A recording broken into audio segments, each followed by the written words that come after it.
Welcome, everyone. Welcome back to another live stream. It's your host, Danny Dhaiphong, and we have to talk about the clamors from Zelensky that Putin is manipulating Donald Trump as panic and fury rain down on the coming talks between Vladimir Putin and Donald Trump in Alaska. On the Trump side, there's this enthusiastic belief that Russia is ready to make concessions, which has risen to peak levels despite no evidence to their wishes.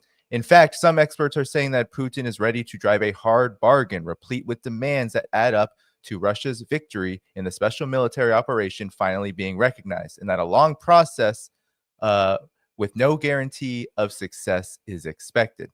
Some are worried about Putin's safety in Alaska and that this could be a trap of many kinds, but no matter what is discussed, Putin's calm silence, which has for years angered the United States and NATO, communicates clearly that Russia believes it holds all the cards. What do my guests think? Well, to discuss all of this and much more, we have former CIA Analyst Larry Johnson and former Chief of Staff to the U.S. State Department and retired Army Colonel Lawrence Wilkerson joining me today. Gentlemen, thanks so much for coming on the show. Good to be with you. All right. Well, we have to talk about this Putin-Trump summit, which is getting much fanfare. There's a lot of even just fog of war around this. I want to show you what Donald Trump has been saying as early or as soon as today about these talks. Here is the first clip. I'm going to meet with him. We're going to see what the parameters are. I'm then going to call up President Zelensky and the European leaders right after the meeting, yeah. And I'm going to tell them what kind of a deal. I'm not going to make a deal. It's not up to me to make a deal. I think a deal should be made for both. So, and then Trump goes on to say this, which I think should come as no surprise. He's been saying this for quite a while. So I'm going in to speak to Vladimir Putin, and I'm going to be telling him, you got to end this war. You got to end it. And he wasn't going to mess with me. This war would have never happened. You know, we had a discussion about it one time, and we never had that discussion again. Would have never happened. So let's start with you, Larry Johnson, to begin. What's your assessment of the situation around these talks? What's the myth and what's the reality? Trump is delusional. This is a replay of what resulted in Minsk II, only on a much larger scale. The Minsk II came about because the Ukrainians lost the Battle of Debaltseve, which is a village town right on the border between Luhansk and Donetsk. But it was the imminent defeat of the Ukrainian military. This was back in January, February of 2015. Man, Angela Merkel got on a plane, flew to Moscow, had a urgent meeting with Vladimir Putin, and convinced him to, hey, there's a peaceful way out of this, which led to the signing of the Minsk II agreement. That agreement was between the militias in Donetsk and Luhansk and the government of Ukraine. Well, we find out in 2022, Merkel basically said, fooled you. Yeah, we just did that. And she said, we did that just to buy time for Ukraine so Ukraine could build back up militarily. And Putin admitted, yeah, I got played. I got fooled. They lied to me and I bought it. So now here we come. Remember 3 weeks ago, Donald Trump, or 2 weeks ago, it was, Russia's got 50 days to get into a ceasefire. Then within 2 or 3 days, no, it's 10 days, 12 days, dramatically shortening the time. Why'd that happen? Because of the collapse that's underway of the Ukrainian military on the front lines. This is another Debaltseve moment in which Ukraine is going to lose. And the West now understands that. Trump was told that, hence the urgency to try to have this meeting.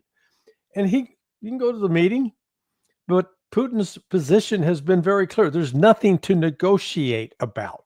It's not like Russia has a position and it's going to be willing.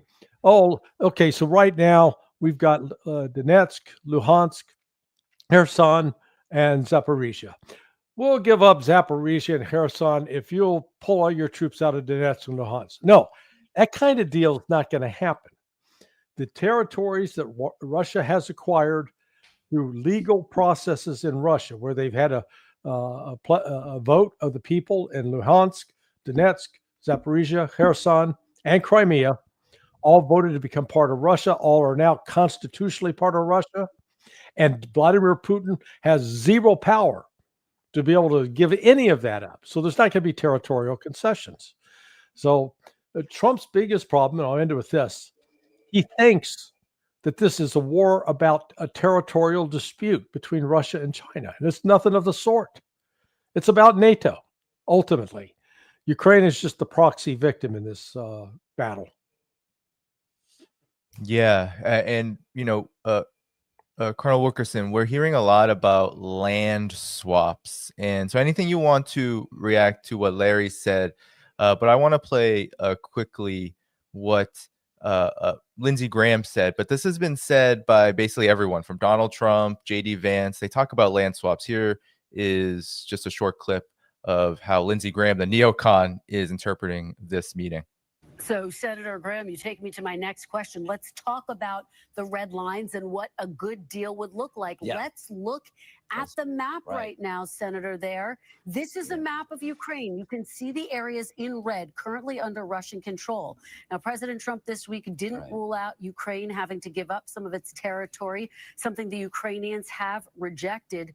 Do you believe that Ukraine should sign a deal that includes giving up any part of their territory, Senator? Well, think about East Berlin and West Berlin as a way a conflict can be settled, at least for a period of time. North Korea and South Korea is in a state of truce. There's never been a final settlement. But I come on your show a good bit. I want to be honest with you. Ukraine's not going to evict every Russian. And Russia's not going to Kyiv. So there'll be some land swaps at the end. So land swaps, Colonel Wilkerson, help us understand what this even means, because I've been hearing this over and over and over again. Well, I'll help you understand it. There will be no land swaps. Yeah. And let me just say that I agree with every single solitary word that Larry said, so we can end it right here if you want to. Basically, no, please elaborate. Yes. Basically, I see three possibilities here. And one of them's looming a little larger than I thought before. The meeting's not till Friday next week, as I understand it, in Alaska. This week. This week. Yeah. I'm sorry. Yeah, this week. J.D. Vance just said this morning that Zelensky might come. Okay, so if they need an excuse, this is one probability. I think it's got about a 20% chance of coming true, maybe a little higher. They'll cancel it, and we won't have the meeting, and Zelensky not being able to come will be the reason they give. But the real reason will be because they have finally, maybe even exercised the process with a little supervision from Rubio or whomever would do it and convince Trump that this is a disaster. That's one probability. Second probability is that Trump will go and Putin will go and they'll meet in Alaska. And what they really want to talk about, I think, is a new European security architecture and a resumption of the START Treaty and going from there into much better nuclear control. But they won't do that. They'll get hung up in what are the details Larry just discussed very well. And Trump won't see any way, fashion, or form that he can come out of that meeting and spin it in any way that he won or that he even broke even. And so then we'll have a worse kind of brouhaha in the Trump administration than we're having right now over the Epstein business. And then the third possibility is that, and I give that a 50%. And then the rest of the percentage I give to, we won't know anything about what happened except what Trump tells us, and that'll be a lie. And we'll go from there, which might be anywhere. And I think the determinant on that is going to be the fact that, as Larry said, the Ukrainian military is getting ready to say, I give up the ghost because I have no spirit left. They're going to be utterly destroyed. And I think now before middle of September, maybe even earlier, they will cave in. So those three outcomes are none of them really good. But I think that's the kind of prospects we're looking at right now. And I don't put anything past the Trump administration in the way it spins this when it does come out, if there is in fact a meeting. Yeah, let me just toss in that the expectations for this have been set so high. Yes. Yeah, with and this is akin to like the arranged marriage. You promise that you're going to get this beautiful woman, and you open the door and there's Jabba the Hutt dressed up in a wedding dress. Okay. I love your images. Oh my God. So yeah, I agree with Colonel Wilkerson's laying out the prospects there. And I think there's going to be a lot of disappointment. I mean, it'd be great if they came out and said, yep, we got a deal. Ukraine's going to withdraw its troops. And then we're going to, and once they withdraw the troops, we'll have a ceasefire. And then we'll sit down and talk. But I think that's highly unlikely. Yeah. Well, then, Larry, maybe you can continue and just talk about what motivates the Russian side here, because a lot of people have been asking me, well, this is a trap. This could even be dangerous going to Alaska. This is U.S. Territory, despite the fact that Donald Trump recently said in that same presser I showed you all, he said that actually he's going to Russia. Yeah. And so, but talk about Russia's motivations here. What explains this? Because a lot of people are saying, well, this is a trap, and if nothing is really going to come out of this, then to what benefit? Well, let's remember that this is not the first time that Vladimir Putin has met with Donald Trump. So Putin knows what many people that I know who have had personal or small group meetings with Trump. Trump's a completely different person when the cameras are off and you're with him one-on-one. He's a very insecure guy who wants to be liked.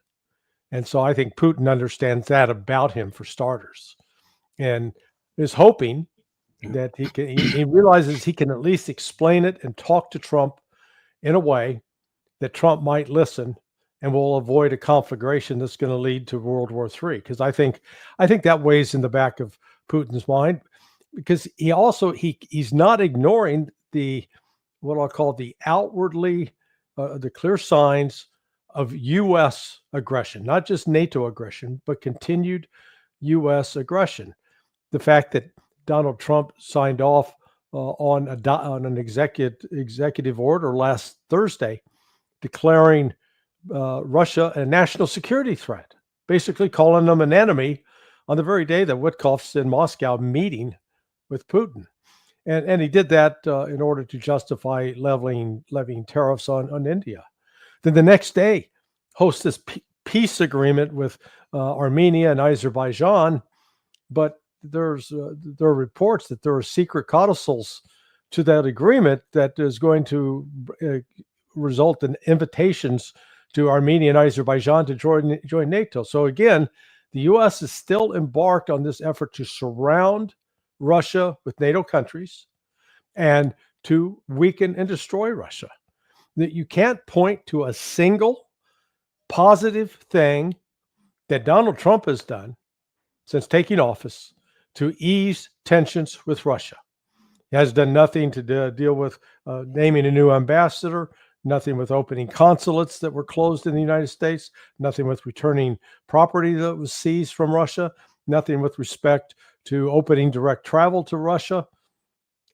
All he's talked about is more sanctions, more tariffs, no gesture of goodwill. So, Putin, I think from his standpoint, he's going to talk to him. He's got, if nothing else, he has to show him that he checked all the boxes, that he did everything possible to pursue peace, because when the moment comes to secure the military victory, he will have said, we tried everything else and you left us no other out.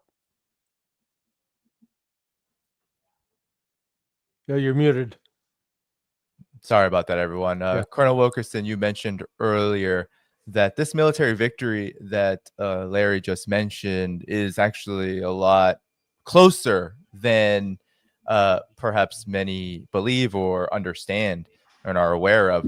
Now, there have been comments that Ushakov made right after the Witkoff visit, and Pepe Escobar quotes it here. This is Putin's aide, Yuri Ushakov. There's a proposal from the American side which we think is quite acceptable, and everybody started to take that to mean that the U.S. has offered peace terms. And so I'm curious on what your assessment then of the overall situation, because these two things don't seem to go together. Russia being on the cusp of military victory, and then the U.S. offering peace terms that are acceptable, despite the fact that the Russian side has not communicated anything of the sort. Well, let me be just totally positive here and go back to that little portion that I said there was a possibility of a positive outcome. I don't for a minute think it's going to come about, but I put a little bit of possibility on it and say that Witkoff finally learned from listening to people like Lavrov and like Putin himself, finally learned what Larry was just suggesting and what no one in the U.S. government, even those who know it's the truth, will admit to. And that is that Russia's problem is not Ukraine as Ukraine. Their problem is encroachment on their sphere of influence in an existential manner. That is the fundamental problem. And as long as NATO has expanded and continues, as Larry pointed out, with every indication that it's going to continue expanding, they are still trying to overthrow the government in Georgia, for example. There's Armenia.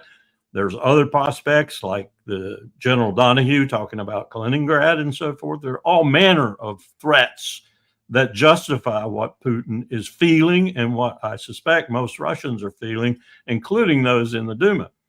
So if Witkoff got a hint of that from his discussions with Putin, 3+ hours, and came back and communicated it in a clear, distinct way to Donald Trump, and Donald Trump now has at least a different interpretation of what Russia's motivations are than he had before.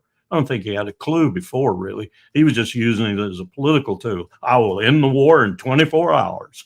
That was all he was doing. But if he's got some kind of inkling of the seriousness of this situation right now, and given his stated preference for doing something about the expiring last vestige of nuclear treaty start in February of 26, then maybe he's going to take a different attitude into this meeting. That puts me in that little 20% or so I said might be a positive outcome.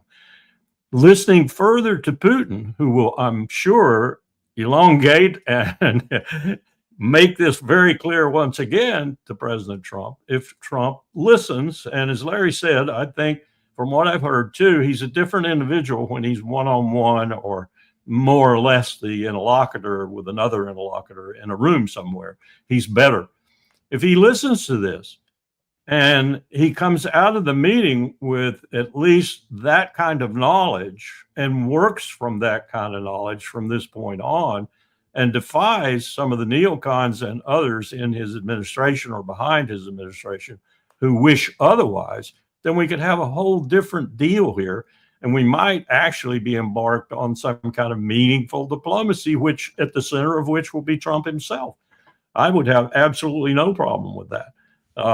That's, I know, wishful thinking probably, but that's the spin I would put on a positive, potentially positive outcome from this meeting. That Larry's points are finally understood by Donald Trump. Even if he's a dodo, that has to change his thinking about how he deals with Russia from this point on. Now, how he manifests that in political maneuvers is another thing altogether. He seems to be good at that in some respects, but not so much in international diplomacy. Look at his moves with India. They were simply brain dead moves. I mean, we have now done the impossible. Yeah. We have put Russia, India, and China in the same camp. Hey, it's Trump's secret strategy to win the Nobel Peace Prize. He's brought India and China closer together than ever before. That's deserving of the Nobel Peace Prize. Right. For what? Yeah. for enemy creation. Yeah. I mean, there are a lot of times, Larry and Colonel Wilkerson, where when Trump does something, I at times say, well, keep going, because this is actually doing a maybe unintentional service to the world by bringing countries together that definitely need to resolve differences and will be better for them in the long run. So, Well, okay, yeah, maybe you'll get the Nobel Peace Prize for creating enough enemies to make peace. Yeah. Well, let me throw out another possibility that perhaps what Witkoff, his message to Putin was, look, President Trump is not in a position where he can completely end all support for Ukraine. But we also don't want to be at war with you. And we'd like to look at ways that we could start building up cooperation in a number of different areas, such as the space station, where we used to have quite a close relationship. Russia is now going in a different direction. Trump would like to restart that. The Arctic. So he could have come up with sketched out a whole other area that was outside of dealing specifically with the war, but with a broader goal of easing tensions. Now, I think that's unlikely, but I'm just trying to come up with some other logical possibilities here. But regardless of which possibility we entertain, let's deal with the reality that is not going to change, is that Russia is winning the war on the ground.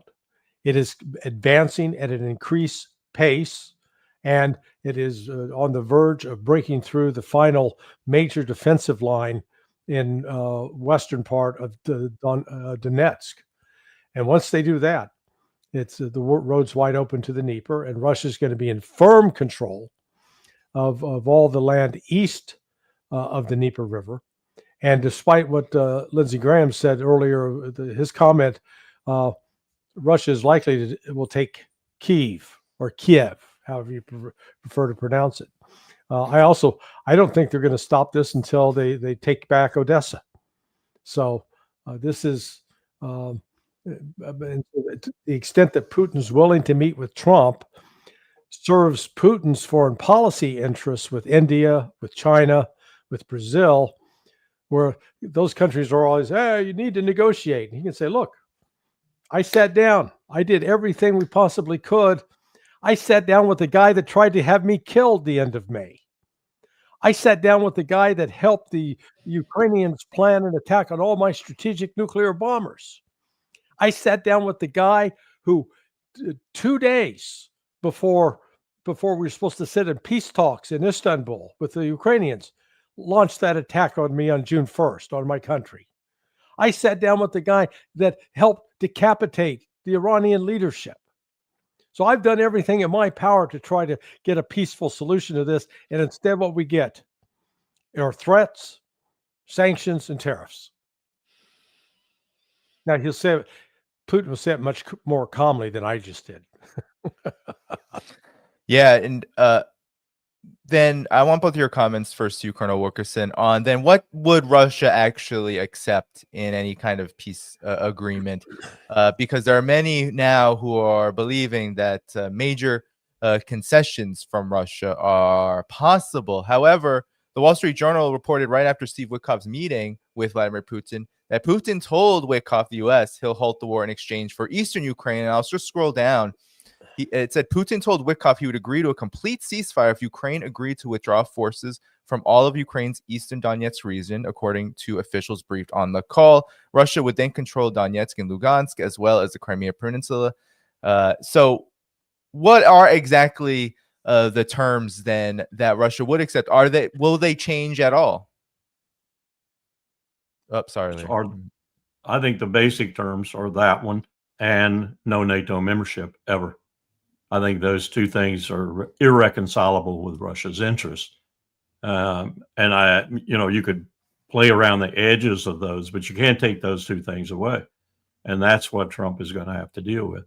I went back and looked over some of my U.S. Pacific Command papers that we developed during the time we were looking at It was right around the time the Russians had invaded Afghanistan, and we had this, typical military feeling that Russia did not really want to linger in Afghanistan. What they wanted was to clean their backyard up, if you will, as they plunged on down and tried to get a warm water port around Chabahar, Bandar Abbas, somewhere on the Persian Gulf, on the northern Indian Ocean, the Sea of Oman.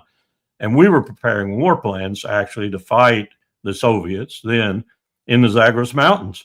We were building traps, tank traps in those mountains in the passes. It's really tough terrain. Cross compartment it's almost impossible to move in that region without getting your ass blown off. So we were planning for that. As we were planning for that, we looked back over a number of historians' analyses of the Great Game as the Great Game proceeded in that region, and as empires changed, as some empires grew up and got bigger and more powerful and others faded away, there was always a thread of this interest throughout 1,000 years of the Great Game, probably longer if you throw the Persian Empire and others in there. And one of the things we noticed as a constant for the growing Russian Empire was the focus on the Black Sea. That was always something that Russia wanted to control. And I think Larry's right that Odessa is key to that. And I don't think they're going to stop until they take Odessa. So that's another fly you've got to throw into this, if you will, that I don't think Russia's going to give up on. I think the military in Russia, the Navy alone, will make that very difficult for Putin to give up on. And I would too. If I were in charge of the Russian Navy, I'd want Odessa. Same question to you, Larry. Well, number one, this notion that he can trade territory, give up territory. No, he can't. Yeah. When the vote took place in September of 2022 in the four former oblasts of Ukraine, and they all voted to join the Russian Republic, the Russian Federation. Then the moment that was accepted by the Duma, it became part of Russia's constitution. So, Putin might as well go and say, okay, yeah, I'll give up half the moon to you. He's got as much authority to do that as he does to give up any of that territory, which means zero. So he's not giving up territory. And Witkoff obviously misunderstood, highly likely, or, making something up. Russia's demands go back to the treaty that was submitted, the draft treaty that Putin submitted to Joe Biden in December of 2021, and the United States then rejected in January of 2022. And that almost is entirely concerned with NATO, the expansion of NATO, and removing NATO from Russia's borders. Russia is not going to continue to allow NATO to present a threat to it. And, if Azerbaijan and Armenia are stupid enough to try to join, Russia will give them the Ukraine treatment. Only they don't have 40 million people. Armenia is like 6 million and Azerbaijan's 8 to 9 million. Please.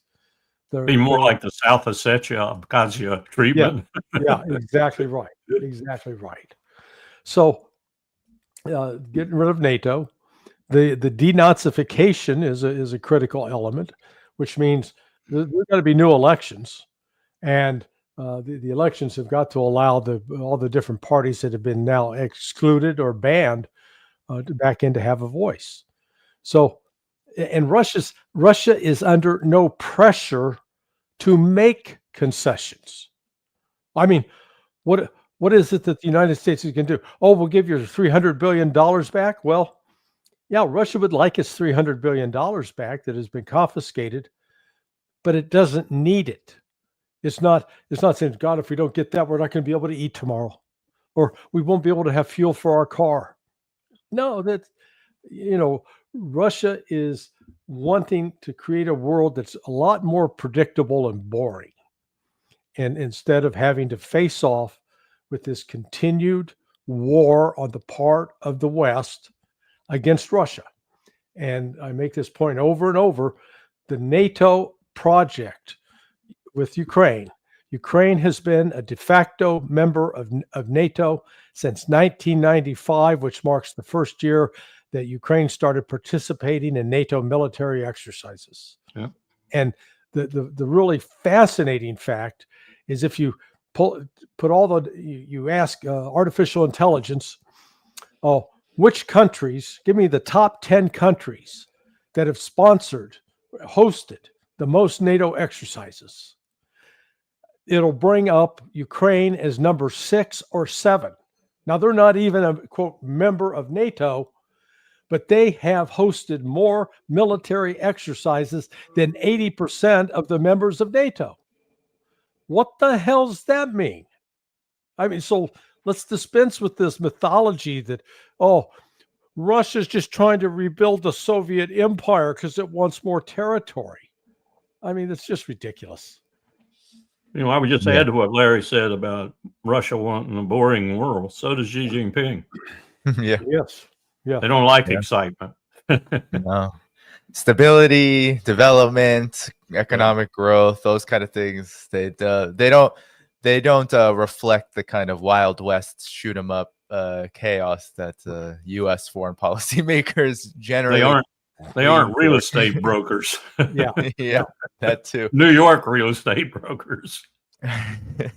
That too. Well, let's get to this other side then. You know, and maybe we can start with you again, Larry, just to talk about the Zelensky and NATO side. First, this is how NATO General Secretary Mark Rutte, how he is reacting to the fact that the U.S. and Russia are talking again. Joining us now from The Hague is NATO Secretary General Mark Rutte. Mr. Secretary General, thank you for joining us. Let me just ask you the big question. What do you expect to come out of this Trump-Putin summit? Well, first, John, thank you for having me on the program. And I think it is important that the meeting takes place next Friday. President Trump broke the deadlock with Putin in February. That was very important. He was the one delivering the big success at the NATO summit, the 5% spending commitment in June, one of the biggest foreign policy successes of the US in the last couple of years. And of course, only a couple of weeks ago, he decided to, again, open the floodgates of lethal support into Ukraine and to put secondary sanctions on countries like India. So he clearly is putting pressure on Putin. Next Friday will be important because it will be about testing Putin, how serious he is on bringing this terrible war to an end. Testing Putin is what these talks are all about. And we've heard that all across Europe. And we also have Zelensky in a kind of panic, which is interesting. Putin will fool Trump while Ukrainians are wary about these talks. Zelensky has been saying all across the media, on his social media, that Putin is manipulating him, manipulating Donald Trump into all of this. So quickly, how about we begin with you again, Larry? Just your initial thoughts on the NATO and Ukraine reaction to all of this, because on the one hand, we have this kind of panic and anger that these talks are occurring at all. But on the other, we have signals from the Trump administration that they are not necessarily against, despite some hostile words toward Europe, involving them in the process. Hell, even Zelensky may be showing up unannounced to these talks, either these or some in the near future. Well, I was disappointed in Jonathan Karl because I thought when he was going to ask the question would have been, hey, Rutte, who's your daddy? Huh? Who's your daddy? Yeah, I mean, that whole segment was, wow, that is what you call butt kissing, to put it PR style. The level of sycophancy we have seen on behalf of the Europeans. I mean, the last time I saw that much genuflection, people down on their knees, I was at a Catholic wedding. Okay, lots of up and down. They have no leverage. I mean, Europe can talk all the trash they want, but they can't produce artillery shells. They can't produce tanks. They can't produce any decent. They've yet to produce a hypersonic missile, not even in the ballgame. They don't have the manpower of the military. They don't have an industrial base to sustain a war. And then the big plan on the table is, they're going to buy the weapons from the United States and sell them to Ukraine, with not clear where Ukraine's going to get that money. But the U.S. said, sure, no problem. We're happy to sell it to them. Most of the stuff should be ready, and I'm not making this up, 7 years. If they're lucky, we're lucky. So, Zelensky's going to be unhappy. Hey, too bad. Reality is coming.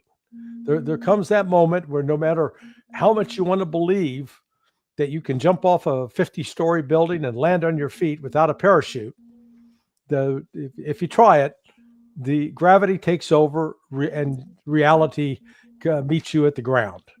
And it's not a pretty picture. Yeah, to you, Colonel Wilkerson. Well, I thought Jens Stoltenberg was a puppet. I think Mark Rutte is working to outperform him and win the Oscar. I watched him increasingly become that. He started out pretty much on that track, but of late he has become nothing but that. He reminds me of Tony Blair when George W. Bush had him by the tail, leading him around with regard to Iraq. And Blair even went back to England and said Saddam Hussein could hit London in 45 minutes with a missile. We even sat back in our seats. Where did Prime Minister Blair get that? Well, that's Rutte. He's become our vassal. And to a certain extent, and this is going to change, as I've said many times, because the people are going to get thrown out. They're going to get thrown out, from Starmer to Macron to Merz. All of them are going to get thrown out. The question is, who's going to replace them, and what's it going to do to Europe when it happens? Because these aren't going to be happy people who throw them out. One of my German friends told me the other day that they should never have reunified. I said, you're kidding. Oh, no, it was much better when we were in Bonn. This is terrible. Germany is going to hell. And we have no idea what's on the political horizon, but we all know it's dangerous and bad. I think she's right. I think we've got a real problem brewing. And the problem is exacerbated by people like the one you just heard from, Mark Rutte. They simply don't understand reality. As Larry said, they don't understand the situation with Russia either. Or if they do, they are lying through their political teeth. And that's extremely dangerous too. Yeah. I want your assessment on this divide, because we hear it a lot regarding Europe, NATO, and the Trump administration. How real is this? Because I want to show what J.D. Vance, and we've been hearing this over and over again about how this conflict is going to change. Well, we are talking here about the potential of peace talks bearing any kind of fruit. This is the kind of narrative we're hearing about how the Trump administration may want to just change the look of this conflict. Here's J.D. Vance on Fox News.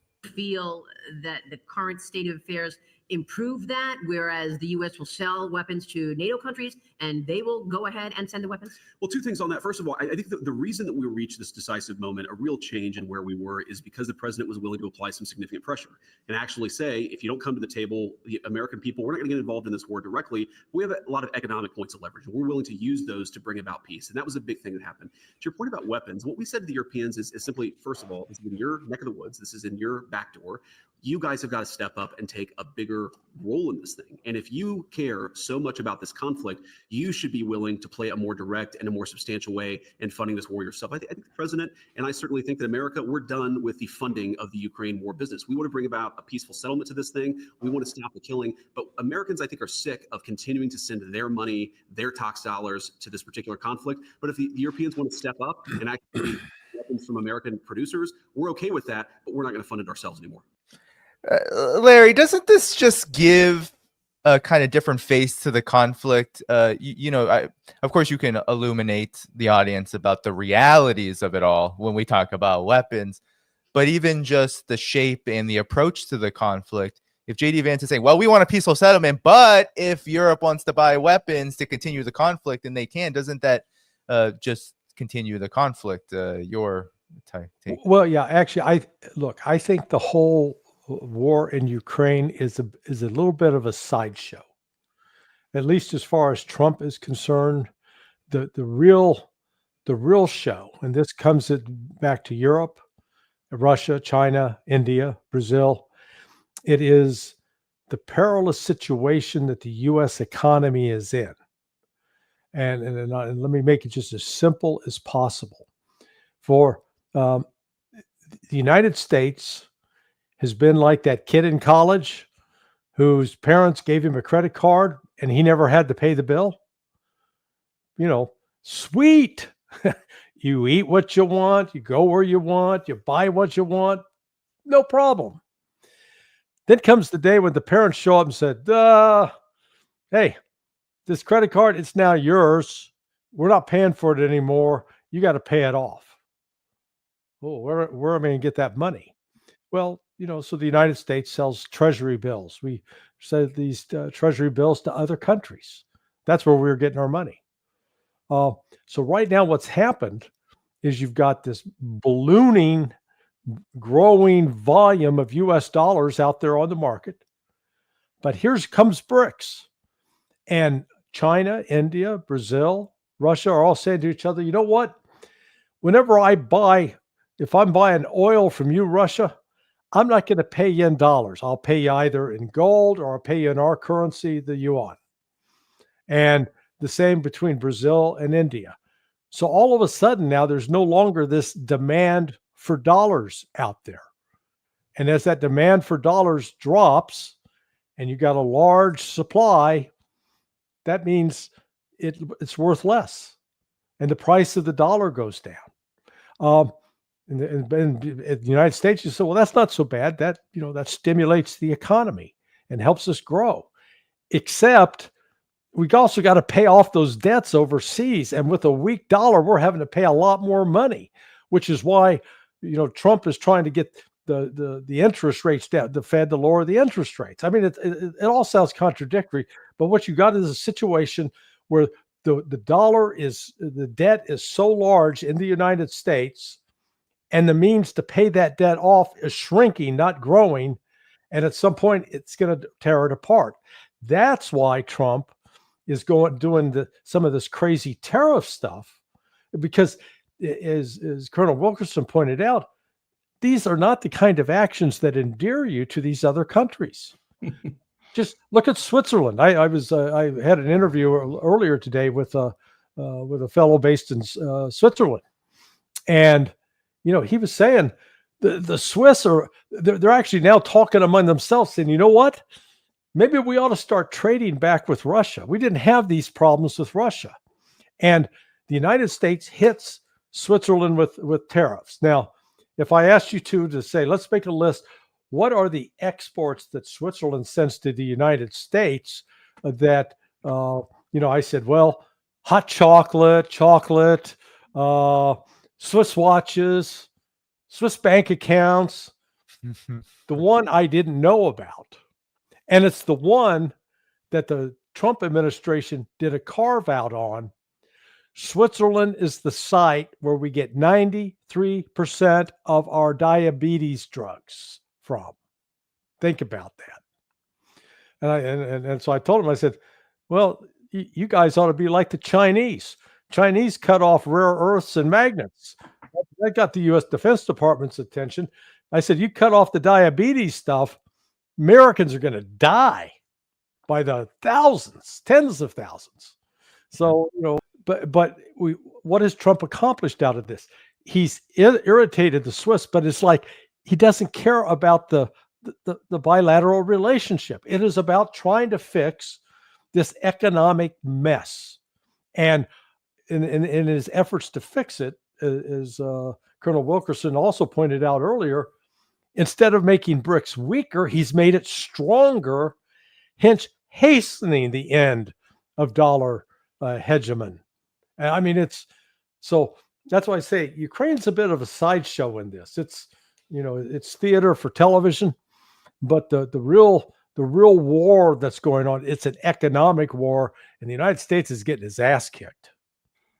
Danny, we had coffee in a little coffee shop down in Falls Church this morning. Falls Church is one of the richest little cities in America. We have Grumman, we have Lockheed, we have RTX, we have the highest number of PhDs, the highest number of masters, and the highest number of undergraduates in any little city incorporated in America.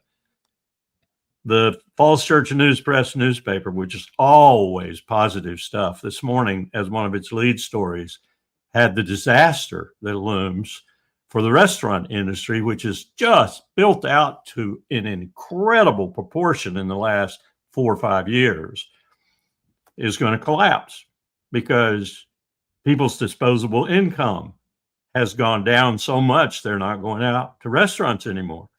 And because they've overbuilt and because they've hired staff and workers and other people that they can't pay. This is Falls Church, one of the richest places in America. This is happening all across the country. And it's one reason why those Republicans who will go home for town hall meetings, and you can count them on one hand now, one hand, that'll actually go home to their state or their district and have a meeting, are being buried by their own constituents, and Democrats too, and independents and others that come to the meetings and want to unload. This is going to be a disaster, and I think it's going to come to a culmination in terms of one that's politically damaging in a major way before Christmas.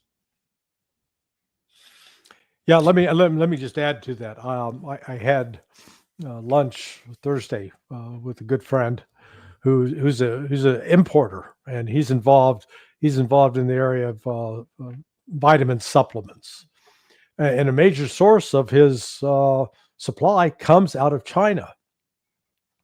And he explained, the Trump people are running around, thumping their chest. Yeah, see, you said this is going to create economic problems. We haven't had inflation, and the economy's doing great.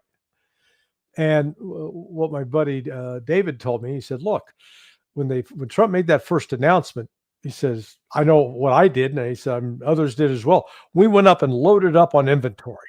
We went out and made a big purchase. Okay, well, when you're loading up on inventory, you're purchasing. That's sort of driving the economy up.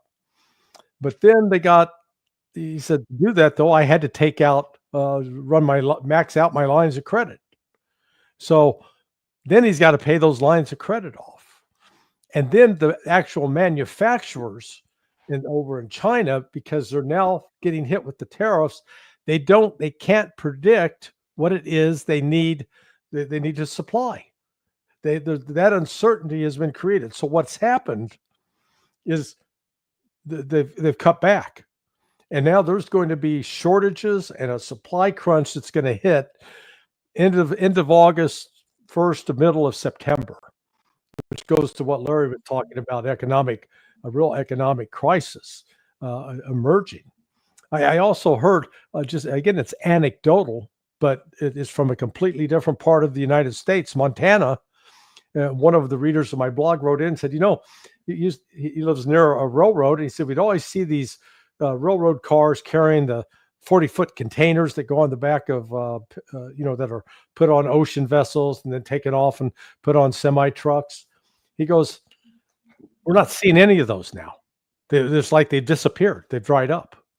So there's going to be some supply chain shortages in this. And that's where we come back to, we're talking about the war in Ukraine and what Putin and Trump are talking about. Maybe the other motivation for Trump is he does actually understand how serious the economic situation is, and that continuing with the war is going to be just add to the economic woes. Well, there's a huge contradiction here then, Larry.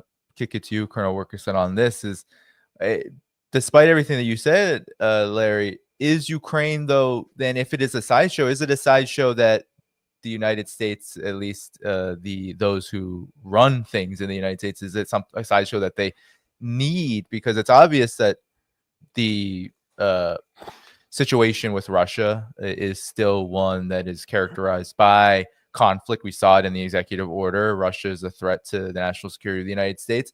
And then there is these economic difficulties. To your point, Larry, Indian media has been, of course, very hot about the secondary tariffs and sanctions on them levied by the Trump administration.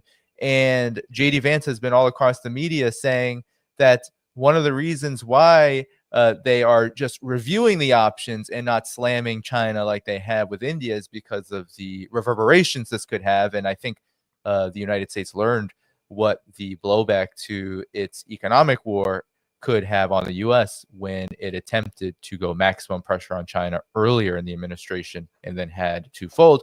So, Colonel Wilkerson, to you, is Ukraine still the sideshow they need then? Because to pull out, while it may save dollars and actually alleviate economic burdens on both the U.S. and Europe, at the same time, there is a larger objective to the Ukraine conflict that has not been resolved, which is this so-called threat of Russia. Well, it depends on whether you're smart or not in terms of our government. I think the point that was made in Riyadh, how long ago was that, to, I think, Marco Rubio by Sergei Lavrov, maybe some others were present, that the United States was foregoing in terms of its previous most productive year of trade before this sort of impasse erupted and was made solid by the last year of Biden, was $300 billion. That's not chump change. That's how much we're losing by not working more closely economically, financially, and otherwise with Russia. So that's a hell of incentive for Trump to get this situation cured, at least for the United States-Russia relationship. To hell with Europe. Let them fester in their own pool. You know, I know Biden did a lot to create it, but they were complicit all along. I would say, okay, I'm going to make America great again, and we're going to do it by renewing, at least in part, we're going to do it by renewing our economic relationship, very robust relationship with Russia, and take care of the nuclear problem and other things that we need to do at the same time. I read an article this morning by a really good journalist about what he thought Karol Nawrocki, the new president of Poland, could do if he were to pull off a Nixon to China. That is to say, if he were to become, and I don't know Nawrocki this well, but this person does. And in the article, he explored the points that he knows about him and what his inclinations are, even though they might seem, as Nixon's did, to be very different from what he's proposing. But he said this is the very reason he could go to Moscow, so to speak. And if you got Poland to become a mediator, as it were, or at least a balancer in this business of Ukraine, I think you would have taken a lot of the steam out of European opposition to whatever Trump might want to do to end this war. I don't know if anybody's working on that, but I would be if I were Marco Rubio, but I don't give Marco Rubio much credit for knowing those sorts of things. Yeah, and Larry, what's the position to close before we move on to our final segment? Then what's the real position now of both NATO and Zelensky at this point when it comes to this conflict? Because it is Zelensky and NATO that are making the most boastful and fearful at the same time assertions about the direction of the U.S.-Russia relationship. Well, they really don't know what to do. I mean, they clearly have no leverage over Donald Trump. Trump's got the leverage over them, if nothing else, tariffs.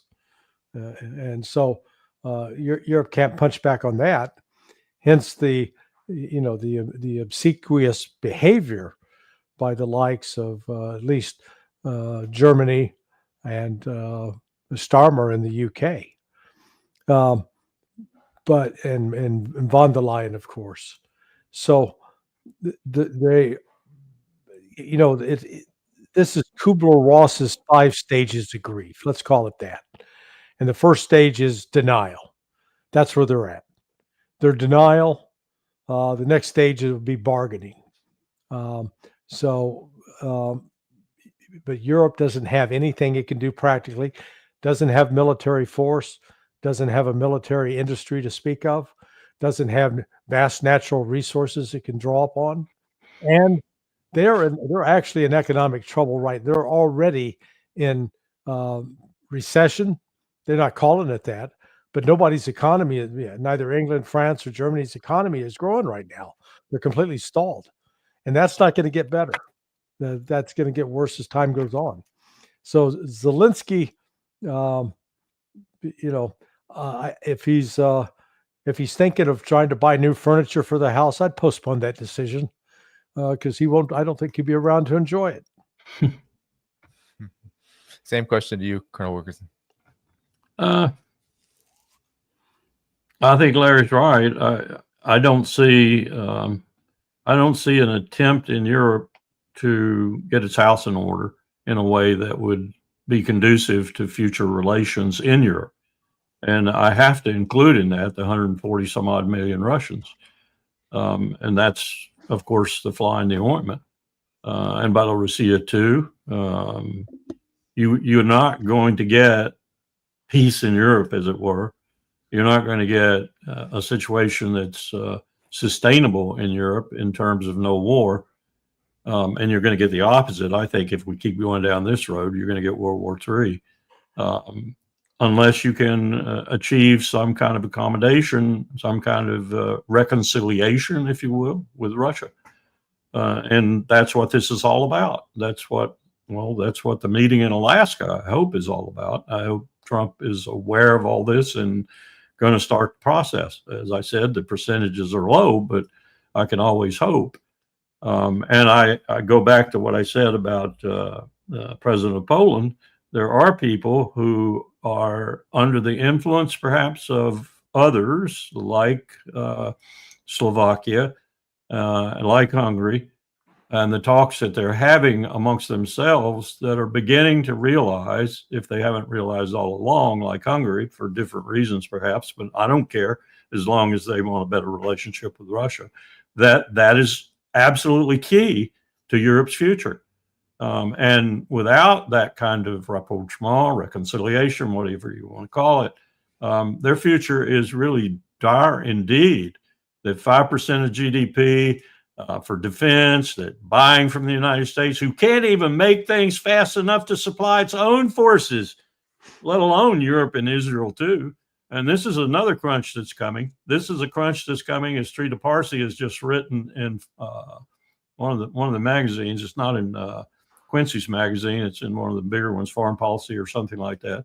That we're going to have a war. We're going to have another war, and Netanyahu is going to start it, and he's going to have full expectations that Trump is going to enter it with him, and that we're going to finally get regime change in Iran. I got news for him. We aren't going to get any of that. We may get Trump entering the war for a brief time, but we aren't going to get regime change. What we're going to get is the destruction of Israel.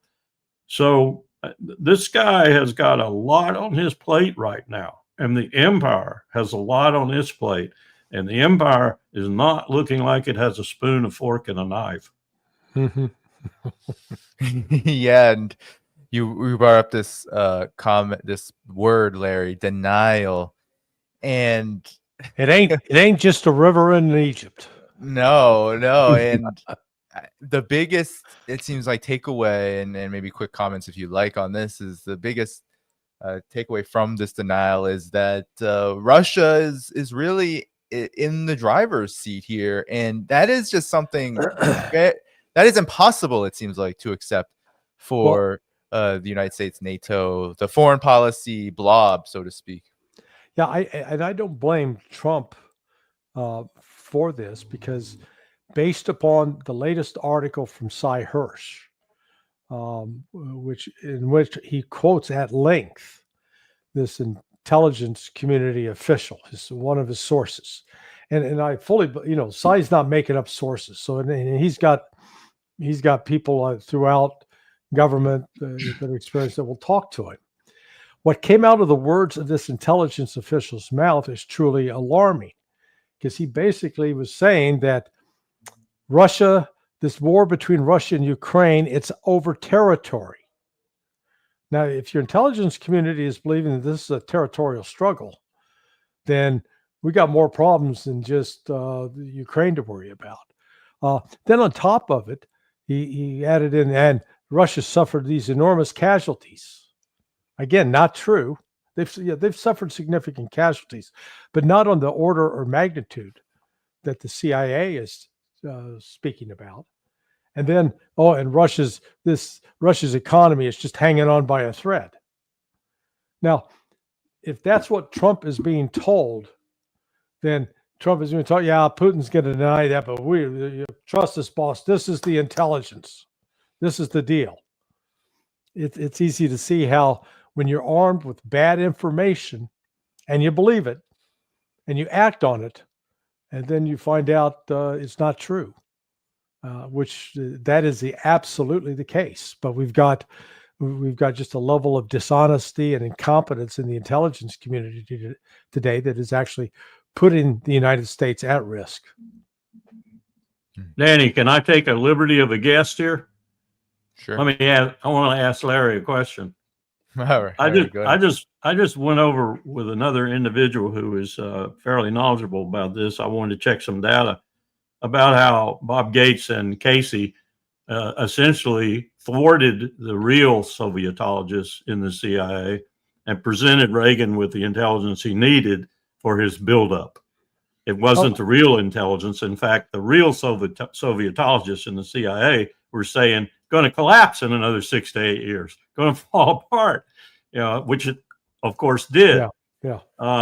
What happened there, I think it's fair to say, is Bob and Casey and the president, of course, with his needs, really ruined the product of the CIA, which should have been coming up to the president. Is that happening now? Are there people in the CIA who know the truth? Yeah, there are some. Yeah, exactly. And look, I had firsthand experience with Gates. So I was in the Office of Africa Latin American Affairs, and we actually had the South African analyst at the time was a guy named John Reed, not the John Reed of Soviet, the early days of the Soviet Union, but there was the question came back from the White House, wanting to know, was Nelson Mandela a communist? And Reed had written up the answer, noting, well, he is associated, has friends with these people who are known communists and this and that. But the bottom line was Nelson Mandela is not a communist. And Bob Gates changed only one word in his assessment, took out the word not. And Reed had a knockdown drag out and was actually going to quit. And so Gates relented, but it showed you that at the time, Gates was willing to cook the intelligence to give the White House the message they wanted to hear. So is that happening today? We saw in the documents released on Russiagate that when it came to producing that intelligence community assessment, the director of analysis at CIA, so he's the top guy for the analysts, he opposed it. And it said, we can't say that. That's not right. And Brennan basically said, screw you, we're saying it, I'm the boss. So I took some comfort in that. At least there are still some people of some integrity within the analytical ranks who will speak up, but they have limited power. Yeah. That's what I feared was happening to Tulsi. I know the Israeli who heads the CIA, he's not doing anything. Right. Well, let's close on West Asia, because Colonel Wilkerson, you were making some intimation toward the real troubles that are brewing there, and it is getting quite out of control. Let's start on the Israeli occupation plan of Gaza. So the cabinet just voted for a full-scale occupation and basically a takeover of Gaza. Well, the chief of staff, Eyal Zamir, said that this will plunge Israel into a dark hole similar to Vietnam. And even the Times of Israel is publishing and things like this: Gaza, Israel's Vietnam. And so Yehuda Lukacs is actually a professor who lives in the United States and teaches at George Mason, but very, very, very pro-Israel, very connected to Israel. He said that after the cabinet planned this new phase of military takeover of Gaza City, while it's framed as a logical move, there are concerns that warning of not only the likely death of hostages, the last of the prisoners of war, but also a rising toll in Israeli military losses. So how about to you, Larry, your assessment of the overall situation? Because we not only have this, we have Israel bombing and actually invading Lebanon, as there are talks about disarming Hezbollah and attempts to do that, thousands upon thousands on the streets. And then, as Colonel Wilkerson was saying, Trita Parsi, and I have the article, Colonel Wilkerson, the next Israel-Iran war is coming. Trita Parsi is saying it suggests it will not only be more violent, but it's likely to happen before December 2025. I mean, that is quite astounding. Larry, what's your assessment of this? Again, it's a question of resources and personnel. So Israel does not have unlimited personnel or unlimited resources. It's with the country of less than now 7 million people, because about 1 million have fled overseas. You don't have, you can't call upon 3 million men to come staff your army. And what Israel has done is created for itself conditions, particularly if it occupies Gaza, that is more labor intensive, manpower intensive. And the more people you put in there, the more targets you're going to create for Hamas, and the more casualties they're going to suffer. And then they're going to get into this either upward spiral or downward spiral, where they're going to have to try. The upward would be they keep trying to put more troops in. The more troops they put in, the more they get killed and wounded. Now they're going to be killing and wounding Palestinians in the process as well, but that's creating just further alienation of countries that used to, between Israel and the countries that used to support it. At the same time, Israel's got demands, personnel demands for the West Bank, and then in Lebanon, and then in Syria. So as long as it keeps adding missions to a military force that is largely comprised of reservists, which means, they're not signed up for 2 or 3 year commitments. They're there for 90 days, 180 days, and then they go home. And then they have to call up someone else, and they've had trouble filling those ranks. The not only the politics, but the logistics involved and having to occupy Gaza is something that, Israel talks a great game, but they're not going to be able to do it effectively. Yeah, that's exactly why Sharon got out. Yeah. Netanyahu made some remarks yesterday, according to Haaretz, that are just unbelievable. He actually said, if I'd wanted to be a genocide, I'd have done it in a day. Well, what is he saying? He's saying he'd use the nuclear weapon, because that's the only way he'd do 2 million people in a day. He'd come short of it even with that, but that's the only way he'd get the impact that he was speaking about. And then he said, if I'd wanted to starve people, I could have done it in a lot less time. This is a guy who's becoming as delusional as some of the people dealing with Ukraine. Yeah. This is absurd. And I agree with Larry. This is a recipe for the utter defeat of the IDF. If they go ahead with it, I think all of his generals who are worth a damn are advising against it. And multiple fronts. And then if Trita's right, we have a reopening of the war with Iran. You're not going to have a state of Israel very much longer. You're certainly not going to have a Jewish state of Israel. If nothing else, they're all going to leave. I think it's even lower than 6 million now. Yeah, it may be. From what I'm hearing. Right. People are just leaving. Yeah, well, you have Israel killing journalists, targeting Al Jazeera journalists. Of course, no clamor from or response from Qatar on any of that. That's a whole other story. But and of course you have the horrific. I mean, the airdrops that are killing Palestinians, the GHF and Israel, Israeli military killing Palestinians there. It is getting unbearable on the humanitarian sense. But there's also a big problem that both of you have already mentioned, but I just want to pull up responsible statecraft.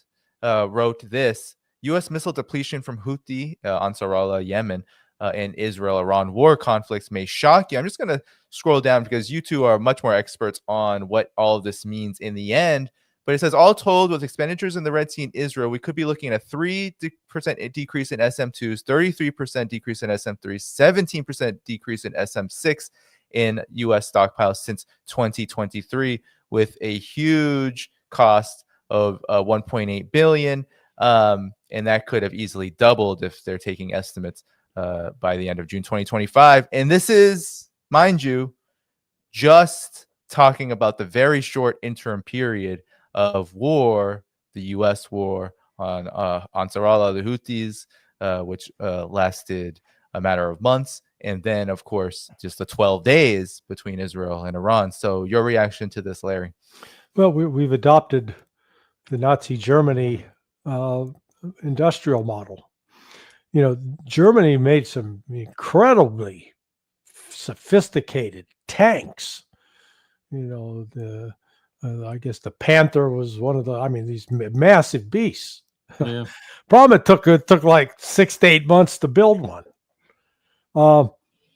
Russia, by the Soviet Union at the time, like the United States. The United States had the Sherman. The Soviets had the T-34. T-34 was a superior tank to the Sherman. They could crank several of those out a day. So what the United States has got itself into, let's see, the THAAD, you know, the terrain high altitude area defense weapon. It's an air defense missile. We produce 50 of those a year at a tune of $13 million a piece. 50 a year, not a week, not a month, a year. Lockheed Martin, which produces the Patriot missile defense system, the actual missiles, they produce between 550 and 700 a year. I don't know what the production rate on either the SM2s, 3s, 6s, but I guarantee you it's comparable. And people say, well, 500's a lot. Oh, really? Well, when you start doing the math with the Patriot or with the THAAD, with the THAAD, you're firing 2 missiles to bring down one inbound ballistic missile or drone. And with the Patriot, usually you fire 2 to 4. Well, when you consider the other day, 2 weeks ago, Russia in 3 days launched something like a total of 2,000 missiles and drones in just 3 days. So if you're going to shoot at each one of those 2 missiles, all of a sudden you're at 8,000. Let's see, we could produce 8,000, 500 a year. Over 10 years, we'd have 5,000. So yeah, 15 years we could reproduce what we use in just a period of 3 days. So the math no longer works is the problem. And the weapon systems we are buying and trying to produce are not generated or governed by a strategy. It's governed more by, man, we can really build some cool stuff here, and it just, and you got the money to pay for it, so let's do it. Colonel Wilkerson. It's a disaster. You could not do what we did in 1939 and 1940 ever again in this country. We just don't have the moxie for it, and we don't have the capability for it. To put together a defense industrial base that would match, come anywhere close to what we had by 43 and 44 would take us a decade or longer. Not only that, this stuff is far more sophisticated. Take submarines, for example. Your submarine workforce in America is so small that if you decremented it by 10%, you couldn't build another submarine. It takes so long to put a workforce together to do the sophisticated welding and other things you have to do on modern submarines that it would take 7 to 10 years. And this is the community of contractors who've estimated this, to hire and train, if you could find the people to hire and train in order to build out your base and be able to make more subs. And it's worse in the shipbuilding industry. So you look at our ability now to do what we did in the early 40s and to become the arsenal of democracy and supply all of the United Nations, which is what Eisenhower called them. He didn't call them the Allies as much as he called them the United Nations. That's where we got the term for the United Nations. You couldn't do it. You couldn't do it. Not only couldn't you do it, you couldn't even come close. And the expenditure rates in both Israel during peak periods and in Ukraine during peak periods indicates to me that we would be a day late and a dollar short on any battlefield in the world. And then throw in what Larry's been talking about. Throw in about the critical minerals and other things that we need from countries like India and China and even Russia that we have now alienated and probably can't get from. And if we went to a war that was not in their interest, we damn sure wouldn't be able to get them. Yeah. We're in a trick bag. We're in a trick bag. And I didn't even mention the fact that if we had conscription, 90% of our 18 to 24-year-olds go to Mexico or Canada.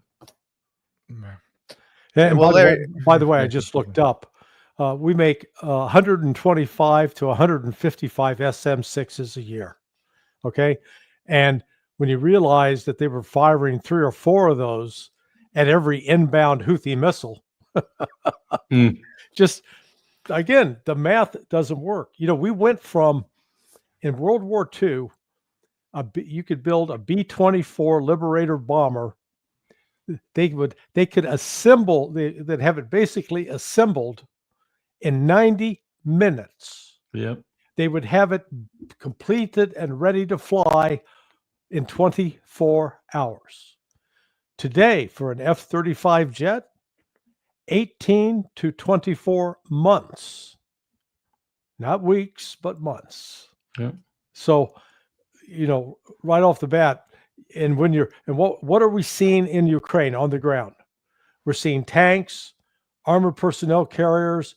They're getting lit up like birthday candles at a 100-year-old man's birthday, you know, and it's just, you know, it gets destroyed. And if you destroy it, you either got to be able to fix it or build a new one. And so when you're saying, you know, we've lost M1 Abrams tanks, oh, how many were we building a month? A month.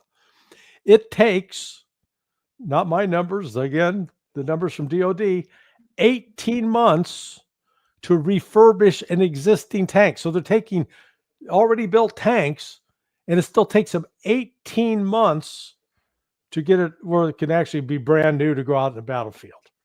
And you have to add that in the Iraq War, the second Iraq War, or the first Iraq War, Desert Shield, Desert Storm, we had to have a 2,500 or 5,000 gallon tanker with every 2 tanks. Yeah. We requisitioned every tanker in the allied nation world in order to do that. Danny, did you see what the Chinese were saying today about when they were asked why they were taking the risk of going through the Suez? And they said, well, it's cheaper for us, so we're going through the Suez. But the Houthis, they just smiled. The Houthis are smart. They're smart. They're not going to shoot a Chinese ship. No. Oh, yeah. Well, that's been the deal from the very beginning. Chinese they've said we're fighting those who are supporting the war in Gaza. Right. Well, I wanted to get back then to Gaza, if we will, not just in the sense that from everything that you two have been saying, you know, there are, of course, Israel is committing unspeakable atrocities, genocide with the US's help, but going into Gaza full scale is being called Israel's Vietnam. Some have said this is not an apt comparison. Well, it's not we can't compare apples to apples here. I think one key factor to consider, and I'm curious in your thoughts, is that the Israeli military will inevitably escalate what is an unconventional guerrilla war, essentially, which in history, just like in Vietnam, has not gone so well for invading forces like Israel. And that's just Gaza. So we also have Israel now needing to be militarily souped up for Lebanon, which it is continuing to escalate. And then, as Trita Parsi said, I'll pull it up again, with Iran, a war possibly coming as early as December, another round. Iran is likely to strike decisively from the outset, dispelling any notion it can be subdued by Israeli military dominance, which, as Responsible Statecraft says in that report I showed, means that any larger conflict than just 12 days or, with Ansarallah will inevitably lead to an even more state of depletion than already considered. So how is Israel, how is the U.S. going to sustain this bloodbath? And is there room to believe it cannot? Yeah, it's not going to be able to sustain it. The one thing that, really could be a game changer here is if the major trading partners with Israel unite to impose tariffs on Israel and to cut off all commercial relations with it, including breaking diplomatic relations, unless or until Israel ceases the genocidal activities in Gaza. If they did that, this war would end. And, that's countries, several countries in Europe, the United States. The United States won't do it. But India, China, Russia, they do have some economic ties. And, they're frankly not using them. So that could bring a halt to this pretty quick. And maybe it will come to that because, more countries are now starting to speak out. Australia yesterday recognized Palestine as a state. So that movement's growing. And they very well could, at some point, the United Nations General Assembly could choose to act, and the Security Council wouldn't be able to block them. Yeah, and Colonel Wilkerson, I definitely want your assessment on this comparison of what's to happen should Israel go, to believe, right, even fuller force in a kind of occupation style invasion of Gaza versus what it has been doing, which is, occupying to a lower degree, but causing absolute havoc and destruction on the ground by other means. Well, I think going into Gaza with that intent is a disaster for the idea, absolute disaster, and ultimately for Israel. But I think Larry's point is a better point and a more important point. These countries, like Turkey, for example, is a quintessential example, who make money off Israel, who trade with Israel, who pump methane and oil to Israel, even though the war is going on, who say, oh, genocide, war criminal, all that kind of stuff, and are still once they decide that the Israel post-conflict is not going to be the Israel pre-conflict, then all bets are off, because then they will finally take action. And when they start taking action and cutting off all the things that are flowing to Israel, some of which are absolutely necessary now for their survival, then the game's over. Then Netanyahu's got to be ridden out of town on a rail with tars and feathers all over him, or worse. And I think Trita, if he's right, is right most dominantly and precariously for Israel about Iran being in for a penny, in for a pound if it goes down again. And to hell with the United States, they are going to pound the bejesus out of Israel. And they have the capacity to do so. And it's going to be vicious and quick, and it's going to be decision-making time for Netanyahu. And he is counting on Trump coming in. So all this to say that it's going to boil down to whether or not the empire really is orchestrating Israel or Israel orchestrating the empire. And you know how I feel about that. But in any case, if we come in, all bets are off. I think we are finished as a great power if we come in. Yeah. Yeah. And a viewer who, Anthony, who gave several super chats, so thank you for that, wanted to talk about this. Trump got into a shouting match with Netanyahu after the prime minister denied pictures of starving Palestinians were real. An official said that the call was direct, mostly one-way conversation about humanitarian aid. But we've heard this before, Larry, and this gets into the U.S. coalition. We've heard Trump getting angry with Netanyahu, Trump confronting Netanyahu, and what do we usually get out of this? Not much, other than a kind of rubber stamping of everything Israel is doing, even so much so to the point where Donald Trump is saying this invasion occupation plan will be the salvation of Gaza, of Palestine, of the people there, that this will end the conflict, Hamas will be gotten rid of, and there will be peace on earth in Palestine. Your reaction? Well, okay, so he shouted at him. So what? Did he cut off aid? No.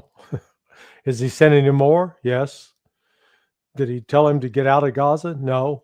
So, let him yell. It changes nothing. And that's the, that's the unfortunate fact here is Trump is being exposed time after time, whether it's in the Red Sea with the Houthis, or in Israel with Netanyahu, or in Ukraine with Zelensky, or in China, that the tremendous limits of U.S. power and influence. In fact, it's receding. It's not increasing. And so out of that, some frustration, I suppose. But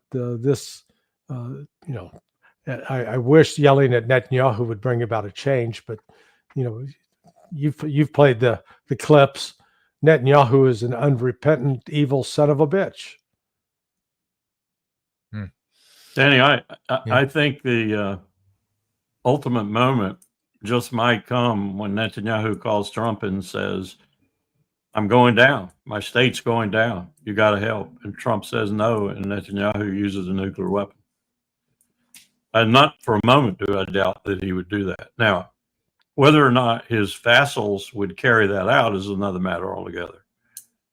Whether they would actually upload and use or fire a missile or whatever is another matter altogether. I like to think there'd be some sane people who would refuse that order. Right. Yeah. Well, despite I guess sane is an interesting word here, because the reports are that there was much disagreement and much protest, as I showed, from even within Israel's military about going into Gaza full-scale invasion, because they know that the more that they send in, as you said, as you both have said, the more that they send in, the more that they're going to be open targets for resistance that is not by any means dead. And then to the last point, maybe if you want to react to this is what you were talking about, Colonel Wilkerson, that Chinese automakers are taking a shortcut, and that shortcut is the Red Sea and the Suez Canal, indicating that Ansar Allah is making good on its promise that those ships targeted in its blockade are indeed those directly involved with the genocide and absolute atrocities occurring in Gaza.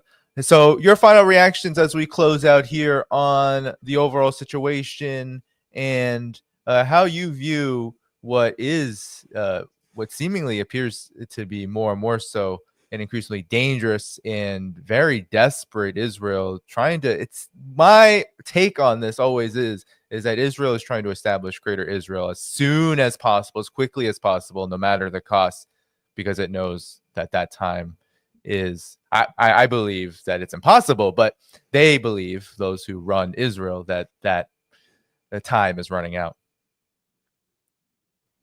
Larry, you've also got, I'll just drop this comment in.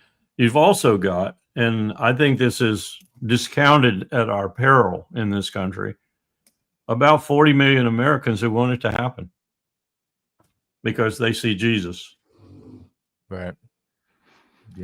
Yeah, that would be a topic for a whole nother show. Just how the different eschatologies, the doctrines of last days, are influence both Judaism, Islam, and Christianity.